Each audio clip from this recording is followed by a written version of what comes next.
Indian oil corporation IOCL जो कि एक ऑयल मार्केटिंग कंपनी है और आप लोग को ये चीज़ पता है। और यहाँ पे कमेंट सेक्शन में काफ़ी सारा रिक्वेस्ट आया हुआ था कि IOCL का टेक्निकल एनालिसिस किया जाए और उसका फंडामेंटल एनालिसिस किया जाए। तो आज का दिन मैं इसीलिए चुना क्योंकि यहाँ पे जो अभी चार्ट पैटर्न बन रहा है एक इंटरेस्टिंग चार्ट पैटर्न बन रहा है और इसमें आप लोग को एक अच्छा लर्निंग भी मिलेगा और आपका इन्वेस्टमेंट के लिए एक अच्छा दिशा भी मिलेगा। तो एक एक करके हम लोग फंडामेंटल भी डिस्कस करेंगे और उसका रिलेटेड जो अभी जो न्यूज आया हुआ है Q4 का उसके ऊपर भी हम लोग डिस्कस करेंगे डिटेल। और एक एक करके 5 टेक्निकल एनालिसिस भी हम लोग डिस्कस करेंगे और एक कंक्लूजन निकालेंगे आखिर में, ठीक है। सो दैट हम लोग को एक क्लियर पिक्चर मिल सके और हम लोग का जो भी इन्वेस्टमेंट डिसीजन है वो सही से बैठ सके। तो आखिर तक वीडियो को जरूर देखिएगा। नमस्कार दोस्तों, मार्केट डिलाइट में आपका स्वागत है। हम लोग बात करेंगे IOCL के ऊपर। तो IOCL का जब हम फंडामेंटल देखें इससे पहले मैं एक चीज़ बता देना चाहता हूँ कि Q4 का जो रिजल्ट निकला है तो यहाँ पे आप लोग को दिखेगा कि 77782 राइट करोड़ का लॉस हुआ है, जो कि आप लोग को यहाँ पे क्लियर दिख जाएगा। अगर यहाँ पे आप क्वार्टर्स में क्लिक करते हो तो यहाँ पे दिख जाएगा आपको 77783, मतलब उसी आसपास का ही है। तो यहाँ पे आप लोग को ये वाला लॉस दिख जाएगा। बट अगर ओवरऑल देखा जाए पूरा साल का तो यहाँ पे प्रॉफिट लॉस अगर देखा जाए तो -893 में है।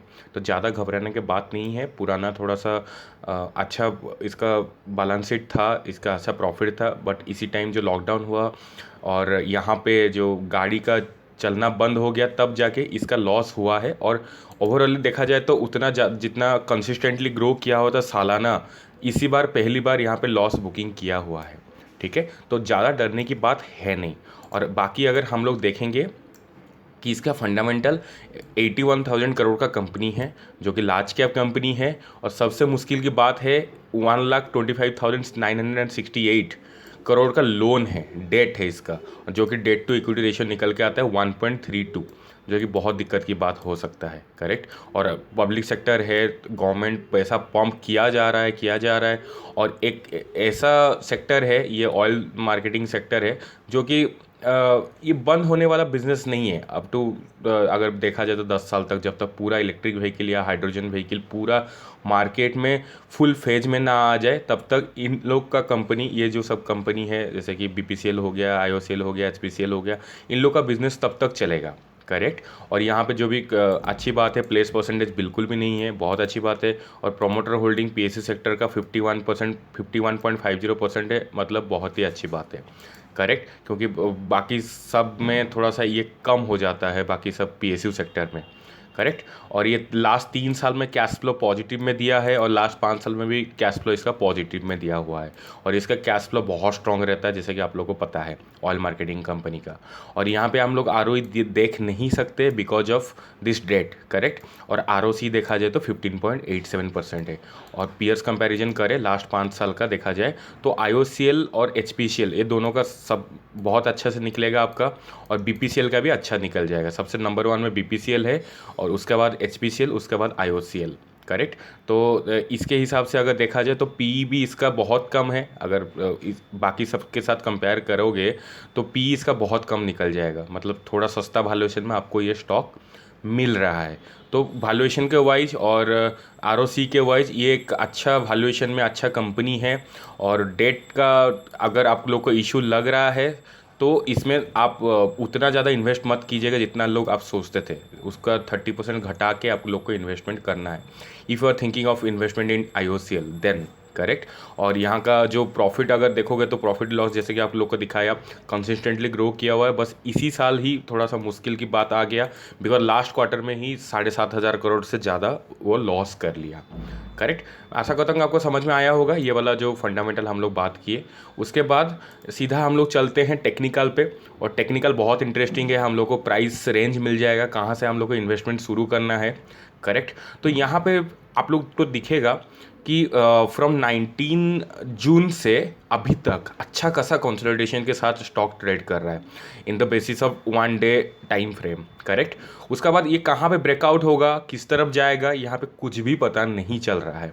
उसको पता करने के लिए हम लोग को क्या करना होगा, इसका अपर वाला टाइम फ्रेम में जाना होगा। और इसका अपर वाला टाइम फ्रेम क्या होता है, 1 वीक, 1 डे के ऊपर 1 वीक होता है। तो यहाँ पे भी अच्छा खासा कंसोलिडेशन हुआ है, बहुत अच्छा खासा गिरने के बाद फिर यहाँ पे इंटेंसिटी टूटा हुआ है लगभग 18 मई को। उसके बाद फिर कंसोलिडेशन शुरू हुआ है। फिर इसका ब्रेकआउट देखा जाएगा तो कहाँ होगा, यहाँ पे आपको पता करने के लिए आपको 1 मंथ में जाना पड़ेगा, यहाँ पे आप लोग को पता चल जाएगा। तो यहाँ पे और एक कंसोलिडेशन आ रहा है, तो इसका कंसोलिडेशन मतलब थोड़ा सा ऊपर जाएगा नीचे जाएगा। तो उसको अगर कंसोलिडेशन देखा जाए फॉर द 1 मंथ, क्योंकि ऑलरेडी 1 डे और 1 वीक का चार्ट में ख़त्म हो चुका है लगभग, और यहाँ पे 1 मंथ में अगर होगा तो आपको रेंज मिल जाएगा 106 to 86 अभी का जो रेंज है, करेक्ट। ये वाला मैं कैसे कंफर्म हुआ, कंफ्यूज मत होइएगा, मैं आगे जब जैसे जैसे मैं आगे बढ़ता जाऊंगा आपको बताते जाऊंगा, आपका क्लैरिटी बढ़ते जाएगा, करेक्ट। तो यहाँ पे हम लोग को एक कंक्लूजन मिल गया कि एक कंसोलिडेशन मोड में है, और 1 मंथ का कंसोलिडेशन में अगर काम करेगा तो एक बार लगभग 15 रुपये के ऊपर नीचे होने के लिए चांसेस है। तो उसी 15 रुपये में आप लोग का स्विंग ट्रेड में पैसा निकल सकता है, राइट। उसके बाद एमबी पैटर्न में चलते हैं, मल्टी बैगर पैटर्न में जो हम लोग का रिवर्स ट्रायंगल बना हुआ था, यहाँ पे रिवर्स ट्रायंगल अच्छा खासा बना हुआ था, बट यहाँ पे डिस्ट्रॉय हो गया। कब डिस्ट्रॉय हुआ वो भी डेट बता देता हूँ, 24 जून को लगभग, अगर देखा जाए 24 जून 2019, मतलब ये बिकॉज ये 1 वीक का चार्ट है, तो उसी के आसपास ये पूरा डिस्ट्रॉय हो चुका है। तो इसको मल्टी बैगर देखने के लिए कोई फ़ायदा है नहीं, ओके। और यहाँ पे लॉन्ग टर्म में क्या होगा, जब तक ये वाला रेंज पार करेगा तब तक हम लोग काफ़ी बार स्विंग ट्रेड करके उसमें से हम लोग प्रॉफिट निकाल चुके होंगे, करेक्ट। तो यहाँ पे आप लोग को कोई दिक्कत की बात नहीं होना चाहिए, और यहाँ पे कोई कंक्लूजन आप लोग को नहीं निकालना चाहिए, राइट।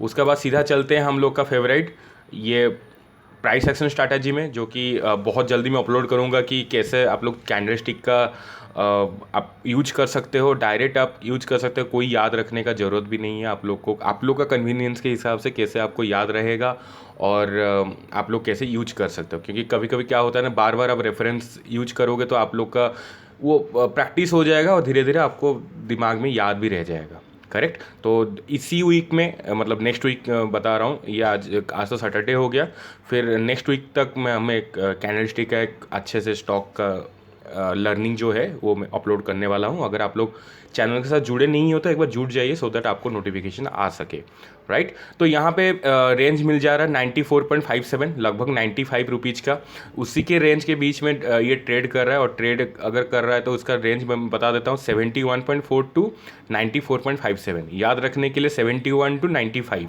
इसी रेंज के अंदर ट्रेड कर रहा है। अगर नीचे की तरफ जाता है, नीचे की तरफ उतना आने के लिए कोशिश नहीं करेगा, क्यों कोशिश नहीं करेगा मैं उसको ही आंसर दे देता हूँ आपको। इसको मैं अगर डिलीट करता हूँ, ये आपको कंफ्यूज ना करे, और यहाँ पे एक मैं लाइन ड्रॉ कर रहा हूँ, यहाँ पे आप लोग देख सकते हो कि यहाँ पे अगर मैं लाइन ड्रॉ करूँ, थोड़ा सीधा नहीं हुआ, माफ़ कीजिएगा, और यहाँ पे अगर लाइन ड्रॉ करता हूँ मैं, तो यहाँ पे आप लोग को दिख जाएगा कि 83.35 पकड़ लीजिए, उसी रेंज, उसी को काटने के लिए उसी को उसका नीचे जा नहीं रहा है। और यहाँ पे जितना भी ग्रीन कैंडल बना है अच्छा वॉल्यूम के साथ बना हुआ है, तो इसमें आप लोग को सोचना चाहिए जब तक ये 83.55 84 के आसपास मार्जिन के हिसाब से पकड़ लीजिए, तो वहाँ पे जब आए तो आप लोग एक बार इन्वेस्टमेंट कर सकते हो और अच्छा खासा मुनाफा कमा सकते हो, लाइक 10% के आसपास मुनाफा कमा सकते हो with in 1 to 2 weeks, correct. तो यहाँ पे आप लोग को दिख जाएगा ये वाला चार्ट, तो ये वाला चार्ट आपको काफ़ी रिलायबल देखने के लिए मिलेगा, ये कैंडलस्टिक। और यहाँ पे फिर आगे चलते हैं हम लोग डाइवर्जेंस में, कोई आज से डाइवर्जेंस नहीं बना है, but in the long term divergence बना है। क्या आप लोग को दिख रहा है, मैं फिर से दिखा देता हूँ यहाँ पे लाइन ड्रॉ करके। यहाँ पे अगर आप देखोगे, इस पॉइंट को मैं पिक कर रहा हूँ और यहाँ पे ज्वाइन कर रहा हूँ, ये क्या हो गया आपका लोअर हाई, करेक्ट। उसके बाद मैं फिर नीचे में आता हूँ वॉल्यूम के साथ, तो वॉल्यूम में क्या हो रहा है कि हायर हाई, करेक्ट। तो ये बियरिश डाइवर्जेंस है आप लोग बोल सकते हैं। तो यहाँ पे अगर बियरिश थोड़ा सा मूव आता है तो उतना ज़्यादा नहीं आएगा, बिकॉज बहुत लंबा है और उतना शार्प नहीं है, करेक्ट। तो यहाँ पे आते आते अगर 84 की 85 के आसपास का आ जाएगा तो यहाँ पे आप लोग ट्रेड कर सकते हो, आप लोग इन्वेस्टमेंट ले सकते हो, राइट। तो यहाँ पे ये हो गया IOCL का डाइवर्जेंस, लंबा डाइवर्जेंस बना हुआ है, आप लोग को इसमें देखना चाहिए। निफ्टी के साथ कोरिलेशन क्या है, इसमें 0.72 है, तो निफ्टी के जो व्यू होगा आपका भी उसी हिसाब से व्यू होना चाहिए। अगर निफ्टी के ऊपर व्यू बुलिश है तो आप लोग IOCL के साथ भी बुलिश होना चाहिए, और बाकी अगर बियरिश है तो बियरिश होना चाहिए, इसमें कोई कन्फ्यूजन की बात नहीं है। तो ये हो गया हम लोग का 5 टेक्निकल एनालिसिस, और हम लोग बात किए फंडामेंटल के ऊपर। मैं एक बार कंक्लूजन निकाल देता हूँ सो दैट आपको प्राइस रेंज का कुछ जो भी रेंज मिल सके।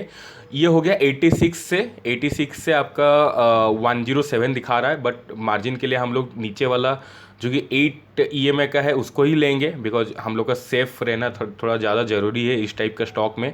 तो 97-95 का यहाँ पे रेंज मिल रहा है, तो 95 पकड़ लीजिए, और यहाँ पे हम लोग को कोई कंक्लूजन नहीं मिल रहा है। दूसरा हो गया आपका टेक्निकल एनालिसिस, आपका जो कैंडलस्टिक पैटर्न में यहाँ पे भी 95 का लेवल मिल रहा है, और नीचे की तरफ इसका जो डाउन साइड है अप टू 83 है, 84 के आसपास का है, करेक्ट। उसके बाद हम लोग का डाइवर्जेंस बना हुआ है, और थोड़ा सा नीचे आएगा तो आएगा, अदरवाइज यहाँ से अप जाने के लिए ये तैयार है।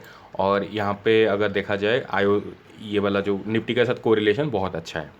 तो आशा करता हूँ कि आपको ये वाला वीडियो समझ में आया होगा, और Q4 का रिजल्ट इतना ख़राब हुआ है उसके पीछे भी रीजन आपको समझ में आया होगा, और वो कितना दिक्कत की बात है और कितना आप लोग को उसमें रिएक्ट करना चाहिए वो वाला चीज़ आपका कंफर्म हो गया होगा, आपका क्लैरिटी मिल गया होगा।